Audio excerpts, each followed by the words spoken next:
आज 7 जनवरी 2023 दिन शनिवार है। Welcome back to Clean News MP. चलिए देखते हैं मध्य प्रदेश की 25 फटाफट बड़ी खबरों को। इससे पहले आप न्यूज को कहां से देख रहे हैं हमें कमेंट में जरूर बताएं।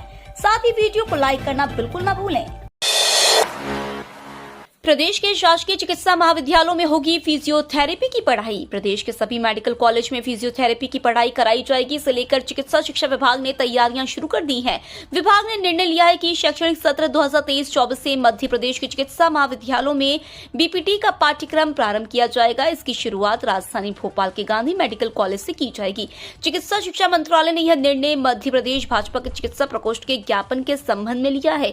चिकित्सा शिक्षा मंत्री विश्वास सारंग ने बताया कि मेडिकल कॉलेजों में फिजियोथेरेपी पाठ्यक्रम प्रारंभ किए जाने पर न केवल अध्ययन प्रशिक्षणरत विद्यार्थियों, इंटर्न, पीजी स्कॉलर्स को उच्च स्तरीय शिक्षण प्रशिक्षण सुनिश्चित किया जा सकेगा। चिकित्सा संस्थानों पर बड़ी संख्या में आने वाले रोगियों को योग्य फिजियोथेरेपिस्ट के माध्यम से चिकित्सा सेवाएं प्रदान कराने के लिए मानव संसाधन भी उपलब्ध रहेगा। दूसरे विभागों में संलग्न शिक्षक मूल संस्था में लौटकर पुनः पढ़ाएंगे। स्कूल शिक्षा विभाग ने प्रदेश के सरकारी स्कूलों के शिक्षकों को मूल संस्था यानी स्कूलों में फिर से पढ़ाने के आदेश जारी किए हैं। जारी आदेश में यह लिखा है कि अगर शिक्षकों को मूल संस्था में नहीं भेजा गया और शिक्षा पोर्टल पर संख्या को नहीं दर्शाया गया तो उनके खिलाफ कार्रवाई होगी। इस संबंध में लोक शिक्षण संचालनालय ने आदेश जारी किया है। आदेश में लिखा है कि शिक्षकों को गैर शैक्षणिक कार्यों से मुक्त किया जाए, नहीं तो अनुशासनात्मक कार्रवाई की जाएगी। यहाँ पर यह बता दें कि प्रदेश में करीब 12,000 शिक्षक दूसरे विभाग में प्रतिनियुक्ति या संलग्न है। इससे विद्यार्थियों की पढ़ाई प्रभावित हो रही है। हालांकि कई बार जारी आदेश के बाद भी कोई कार्रवाई नहीं होती है। अब इस आदेश के अनुसार उन्हें फिर से मूल संस्था स्कूल में लौटकर पढ़ाना होगा। डिजिटल प्रदर्शनी में जान सकेंगे इंदौर के 6 साल के स्वच्छ सफर की कहानी। ब्रिलियंट कन्वेंशन सेंटर में आयोजित प्रदर्शनी में इंदौर की स्वच्छता में 6 साल से अव्वल बने रहने की कहानी को बताया जाएगा। आयोजित स्थल पर जिस डोम में अन्य देशों की प्रदर्शनी वाले काउंटर बने हैं उसमें नगर निगम की प्रदर्शनी का भी काउंटर तैयार किया जा रहा है। इसमें वर्ष 2016 से 2022 तक निगम द्वारा स्वच्छता के क्षेत्र में साल दर साल किए गए कार्यों की जानकारी एक क्लिक पर मिल सकेगी। इस प्रदर्शनी को डिजिटल रूप में तैयार किया जाएगा। दिल्ली की विशेषज्ञ एजेंसी इसे तैयार कर रही है। मध्य प्रदेश में सरकारी नौकरी की बाढ़। एमपीपीबी और एमपीपीएससी ने जारी किया 48 भर्तियों के नोटिफिकेशन। मध्य प्रदेश में ताबड़तोड़ सरकारी भर्तियों के नोटिफिकेशन निकाले जा रहे हैं। मध्य प्रदेश कर्मचारी चयन मंडल और मध्य प्रदेश लोक सेवा आयोग ने पिछले कुछ दिनों में नई भर्तियों के नोटिफिकेशन की लाइन लगा दी है। राज्य की दोनों भर्ती संस्थाओं ने मिलकर 48 भर्तियों के नोटिफिकेशन जारी किए हैं। मध्य प्रदेश लोक सेवा आयोग ने जहां 44, वहीं एमपीपीबी ने 4 भर्ती के नोटिफिकेशन जारी किए हैं। बहुत से पदों के लिए आवेदन की प्रक्रिया शुरू हो चुकी है, जबकि कुछ की आने वाले दिनों में होनी है। इन भर्तियों के अलावा आने वाले समय में एमपीपीबी द्वारा एमपी पुलिस कांस्टेबल भर्ती का भी नोटिफिकेशन जारी किया जाएगा। नए वर्ष की पहली लोक अदालत 11 फरवरी को। बिजली के लंबित प्रकरणों में 30% छूट। वर्ष 2023 की पहली नेशनल लोक अदालत 11 फरवरी शनिवार को आयोजित होगी। लोक अदालत के जरिए मध्य प्रदेश पश्चिम क्षेत्र विद्युत वितरण कंपनी पुराने प्रकरणों के निपटारे और राजस्व संग्रहण की कोशिश में जुट गई है। बिजली कंपनी के अनुसार मालवा और निमाड़ यानी उज्जैन और इंदौर संभाग में 44 स्थानों पर लोक अदालत आयोजित होगी। बिजली कंपनी ने लोक अदालत में रखे जाने वाले प्रकरणों को चिन्हित करने और समाधान के लिए सघन प्रयास के निर्देश दिए हैं। लोक अदालत में प्री लिटिगेशन स्तर के प्रकरणों की सिविल दायित्व मूल राशि पर 30% तक छूट दी जाएगी, जबकि ब्याज में 100% छूट मिलेगी। उम्मीदवारों के लिए अच्छी खबर। 1456 पदों पर होगी भर्ती। 3 मार्च तक जमा कर सकेंगे आवेदन। एमपीपीएससी के विचारों के लिए महत्वपूर्ण सूचना कि मध्य प्रदेश में 1 लाख पदों पर शासकीय भर्ती प्रक्रिया शुरू हो गई है। वहीं 15 अगस्त 2023 तक इस प्रक्रिया का संचालन किया जाएगा। इस बीच एमपीपीएससी द्वारा हजारों पदों पर भर्ती की जाएगी। लोक सेवा आयोग द्वारा इन पदों को भरने की प्रक्रिया शुरू कर दी गई है। 3 मार्च तक इसके लिए आवेदन जमा किए जा सकेंगे। दरअसल एमपीपीएससी द्वारा स्वास्थ्य विभाग में इस वर्ष 1456 डॉक्टरों की भर्ती की उम्मीद जताई जा रही है। बता दें कि अभी प्रदेश में 5099 में से 1090 पद रिक्त हैं, जबकि चिकित्सा अधिकारियों की विशेषज्ञ के पद पर पदोन्नति किए जाने हैं। विशेषज्ञ के पदों पर होने वाली पदोन्नति के बाद चिकित्सकों के अन्य पद रिक्त होंगे। 72 घंटे में 1.5 दर्जन रिव्यू रिजल्ट घोषित, अंक सूची में होगा संशोधन। महीनों से अटके स्नातक स्नाकोत्तर पाठ्यक्रम में रिव्यू रिजल्ट अब देवी अहिल्या विश्वविद्यालय जारी करने में लगा है। बीते 72 घंटे में विभिन्न पीजी पाठ्यक्रमों के 1.5 दर्जन से अधिक रिजल्ट घोषित किए गए हैं। लगभग 15,000 विद्यार्थियों की कॉपियों को दोबारा मूल्यांकन किया है। अधिकारियों के मुताबिक 17% छात्र छात्राओं के अंकों में बदलाव हुआ है। इन विद्यार्थियों की अंक सूची में जल्द संशोधन किया जाएगा। हालांकि स्नातक प्रथम वर्ष के विद्यार्थियों को रिव्यू रिजल्ट का बेसब्री से इंतजार है, क्योंकि 20 जनवरी बाद इनकी पूरक परीक्षाएं होना है। जबलपुर और शहडोल के सरकारी मेडिकल कॉलेज को भी इसी माह मिल सकता है NABH प्रमाण पत्र। प्रदेश के सरकारी मेडिकल कॉलेजों से संबद्ध अस्पतालों में सेवाओं की गुणवत्ता सुधारने के लिए NABH प्रमाणीकरण कराया जा रहा है। 3 दिन पहले रीवा मेडिकल कॉलेज के सुपर स्पेशलिटी विभाग को संपूर्ण NABH प्रमाण पत्र मिला है। अब इसी माह शहडोल और जबलपुर के सरकारी मेडिकल कॉलेज से संबद्ध अस्पतालों को भी NABH प्रमाण पत्र मिलने की उम्मीद है। चिकित्सा शिक्षा विभाग ने प्रदेश के सभी सरकारी मेडिकल कॉलेजों के NABH प्रमाणीकरण के लिए आवेदन दिया है।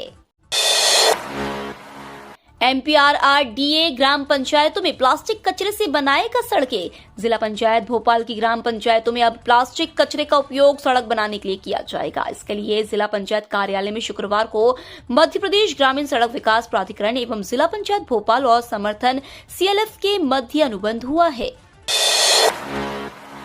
MP के कई रेलवे स्टेशनों का अमृत भारत स्टेशन योजना से होगा कायाकल्प। अमृत भारत स्टेशन योजना से कई रेलवे स्टेशनों का कायाकल्प किया जाएगा, जिससे रेलवे स्टेशनों में पहुंचने वाले लोगों को बेहतर सुविधाएं मुहैया होंगी। रेल मंत्रालय ने स्टेशनों के आधुनिकीकरण के लिए अमृत भारत स्टेशन योजना नाम से एक नीति तैयार की है।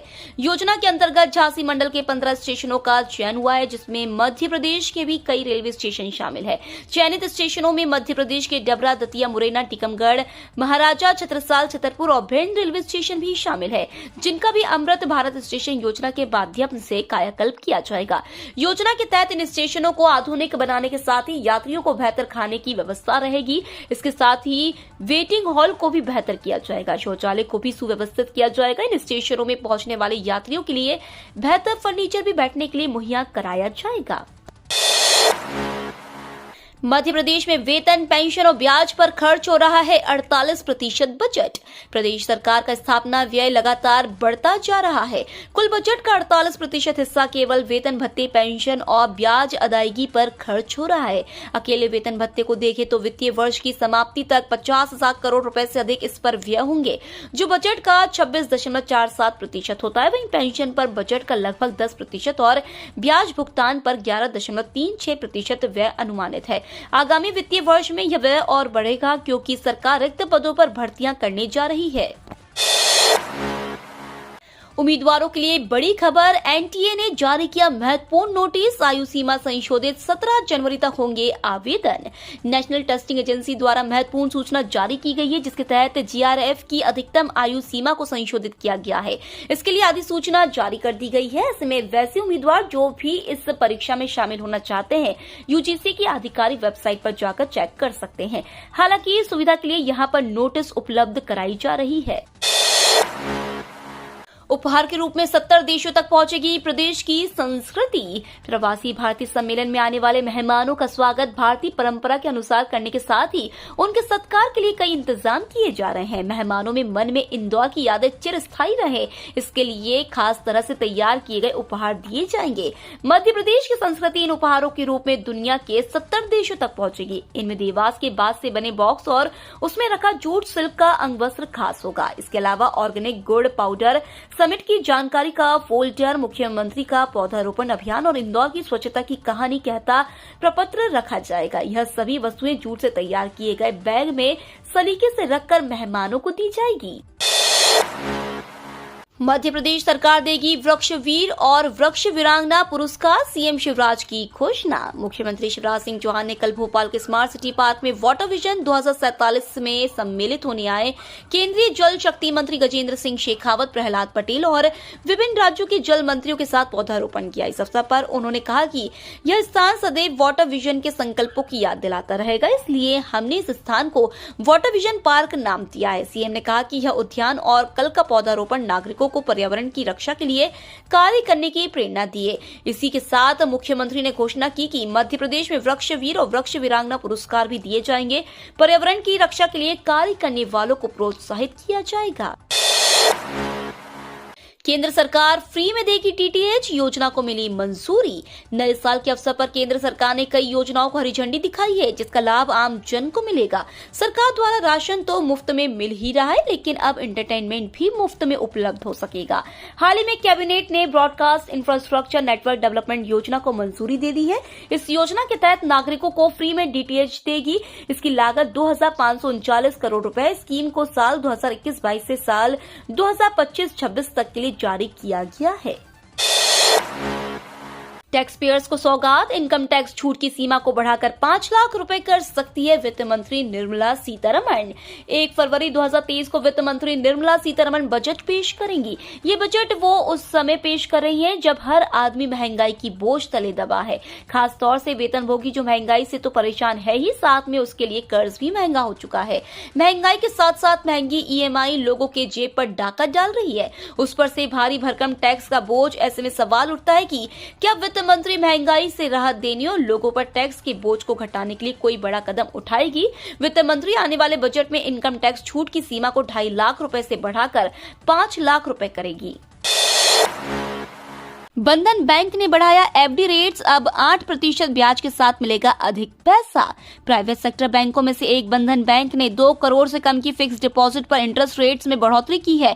बैंक की आधिकारिक वेबसाइट के मुताबिक नए रेट लागू हो गए। बैंक ने 7 दिन से लेकर 10 साल की एफडी पर आम जनता को 3 से लेकर 5.85% तक और सीनियर सिटीजन को 3.75% से लेकर 6.60% ब्याज दरों की घोषणा की गई है। 600 दिन के लिए बैंक सबसे अधिक ब्याज दरों का लाभ दे रहा है। 8 दिन में मौत के मुंह में पहुंचा रहा BF7 स्ट्रेन, एमपी में एक्टिव मिले कोरोना की खतरनाक वायरस। कोरोना का नया वेरिएंट BF7 चीन में लोगों को बुरी तरह संक्रमित कर रहा है। विशेषज्ञ बता रहे हैं कि BF7 बहुत खतरनाक है और महज 8 दिनों में ही संक्रमित मरीज को मौत के मुंह में पहुंचा रहा है। अच्छी बात यह है कि मध्य प्रदेश में अभी तक नए वेरिएंट का एक भी केस सामने नहीं आया है। हालांकि प्रदेश में कोरोना के 4 खतरनाक वायरस एक्टिव हैं और लोग इनसे संक्रमित हो रहे हैं। राज्य सरकार ने एम्स में जीनोम सिक्वेंसिंग कराई थी, जिसमें यह खुलासा हुआ है कि करीब 10,000 सैंपल्स की जांच में यह बात सामने आई है कि प्रदेश में कोरोना के नए वेरिएंट की एंट्री नहीं हुई है, लेकिन प्रदेश में 4 वायरस सक्रिय मिले हैं। महिला वरिष्ठ नागरिकों के लिए अच्छी खबर, यहां मिल रहा 9.36% तक ब्याज। श्रीराम फाइनेंस ने हाल ही में फिक्स्ड डिपॉजिट दरों में संशोधन किया है, जिसमें महिला वरिष्ठ नागरिक खाता धारकों को 9.36% तक ब्याज की पेशकश की गई है। श्रीराम फाइनेंस भारत में सबसे बड़े खुदरा NBFC में से एक है। NBFC ने 1 जनवरी 2023 से ब्याज दरों में 5 से 30 आधार अंकों की वृद्धि की है। संशोधित दरें 12 महीने से 60 महीने तक की अवधि के लिए लागू होंगी। NBFC सभी नवीनीकरणों पर अतिरिक्त 0.25% ब्याज भी दे रहा है। 10 लाख तक की इनकम पर कटेगा सिर्फ इतना टैक्स। देश का बजट आने में थोड़ा ही समय रह गया है। मोदी सरकार इस बार के बजट में टैक्स को लेकर बड़े बदलाव का प्लान बना रही है। वित्त मंत्री इस बार के बजट में नया टैक्स स्लैब जोड़ सकती है, जिससे 5 से 10 लाख तक की इनकम वाले लोगों को कम टैक्स देना होगा। वित्त मंत्री निर्मला सीतारमण इस बार मिडिल क्लास को बड़ा तोहफा देने की प्लानिंग कर रही है। वित्त मंत्रालय के सूत्रों से जानकारी मिली है कि इस बार के बजट में सरकार 5 से 10 लाख रुपए तक की इनकम वाले स्लैब में बड़ा बदलाव हो सकता है। इस इनकम वाले वर्ग के लिए सरकार 10% का नया स्लैब जोड़ने का प्लान बना रही है। फिलहाल इस समय इस पर 20% का टैक्स लगता है। इस साल के बजट में इस टैक्स स्लैब के लिए कटौती का ऐलान हो सकता है। इन सेविंग स्कीम पर बढ़ाई गई है ब्याज दरें, सीनियर सिटीजन को मिलेगा अधिक फायदा। स्मॉल सेविंग स्कीम में निवेश करने वाले लोगों के लिए खुशखबरी है। खासकर सीनियर सिटीजन को इसमें बहुत फायदा मिलने वाला है। समय समय पर एफडी के ब्याज दरों में बढ़ोतरी होती रही है। एक दिशा में एक बार फिर से ग्राहकों को खुशखबरी सुनाई गई है। बताते चलें कि 5 स्मॉल सेविंग स्कीम्स पर ब्याज दरों में बढ़ोतरी की गई है। यह बढ़ोतरी जनवरी मार्च क्वार्टर के लिए की गई है, जिसमें 110 बेसिस पॉइंट्स बढ़ाया गया है। जनधन अकाउंट में जीरो बैलेंस फिर भी एटीएम से निकाल सकते हैं 10,000 रुपए। ओवरड्राफ्ट की सुविधा है चालू। होली से पहले कर्मचारियों को मिलेगा एक और बड़ा तोहफा, 46,000 से 96,000 तक बढ़ेगी सैलरी। 52 लाख केंद्रीय कर्मचारियों को 2023 में एक और बड़ा तोहफा मिल सकता है। होली के बाद कर्मचारियों को फिटमेंट फैक्टर की सौगात मिल सकती है। मीडिया रिपोर्ट्स के अनुसार बजट सत्र से पहले मोदी सरकार कर्मचारियों की बेसिक सैलरी बढ़ाने पर फैसला ले सकती है। अगर सहमति बनती है तो बेसिक सैलरी 18,000 से बढ़कर 26,000 हो जाएगी। वहीं अलग अलग लेवल के कर्मचारियों की सैलरी में अलग अलग वृद्धि होगी। सरकार द्वारा इसे लागू करते ही केंद्रीय कर्मचारियों की सैलरी में एक साथ बम्पर उछाल आएगा। हालांकि अभी आधिकारिक पुष्टि होना बाकी है। भोपाल में 10, इंदौर में 9 तक स्कूलों की छुट्टी। ठंड के कारण 8वीं तक के स्कूलों का अवकाश। 1 जनवरी से ठिठुर रहा है मौसम विभाग की माने तो शुक्रवार से सर्दी के तेवर और तीखे होने वाले हैं। ज्यादा ठंड को देखते हुए भोपाल और इंदौर समेत कई जिलों में स्कूलों की छुट्टियां घोषित कर दी गई हैं। भोपाल में 6 से 10 जनवरी, इंदौर में 6 से 9 जनवरी तक नर्सरी से 8वीं तक के कक्षाओं की छुट्टी रहेगी। नीमच में स्कूलों में शनिवार को नर्सरी से 8वीं क्लास तक के बच्चों की छुट्टी रहेगी। इसके आदेश भी प्रशासन ने जारी कर दिए हैं। श्रीलंका से तीसरा T20 आज श्रृंखला जीतने उतरेंगे दोनों टीमें। टीम इंडिया और श्रीलंका के बीच 3 मुकाबलों की T20 अंतर्राष्ट्रीय मैचों की सीरीज का तीसरा और आखिरी मुकाबला आज शनिवार 7 जनवरी को राजकोट के सौराष्ट्र क्रिकेट एसोसिएशन स्टेडियम में खेला जाएगा। बता दें कि हार्दिक पांड्या की अगुवाई में भारतीय क्रिकेट टीम ने पहला मैच 2 रन से जीता था, लेकिन सीरीज का दूसरा मुकाबला टीम इंडिया हार गई। श्रीलंका ने भारत को दूसरे मुकाबले में 16 रनों से हराया। इस जीत के साथ सीरीज 1-1 से बराबर हो गई है। ठंड ने तोड़ा 15 साल का रिकॉर्ड, तापमान में लगातार गिरावट। मौसम विभाग ने जारी की चेतावनी। मध्य प्रदेश में मौसम में लगातार बदलाव देखने को मिल रहा है। मध्य प्रदेश में तापमान लगातार गिर रहा है और ठंड लगातार बढ़ रही है। इसके चलते प्रदेश में जनजीवन बुरी तरह से प्रभावित हुआ है। प्रदेश के नौगांव, खजुराहो, दतिया में तापमान 4 डिग्री के नीचे पहुंच गया है। वहीं नौगांव 2.8, दतिया 3.5 न्यूनतम तापमान दर्ज किया गया है। खजुराहो में 4.0, ग्वालियर में 4.4 न्यूनतम तापमान दर्ज किया गया। इसके साथ ही ग्वालियर, चंबल संभाग के जिलों में सबसे कम तापमान दर्ज किया गया। इसके साथ ही बता दें राजधानी भोपाल में तापमान 60 डिग्री से नीचे दर्ज किया गया है। मौसम विभाग ने बताया कि ग्वालियर चंबल अंचल में ठंड ने 15 सालों का रिकॉर्ड तोड़ दिया है। ये तो थी आज की 25 फटाफट बड़ी खबरें। अगर आपको न्यूज पसंद आई हो तो चैनल को सब्सक्राइब करना ना भूले। धन्यवाद।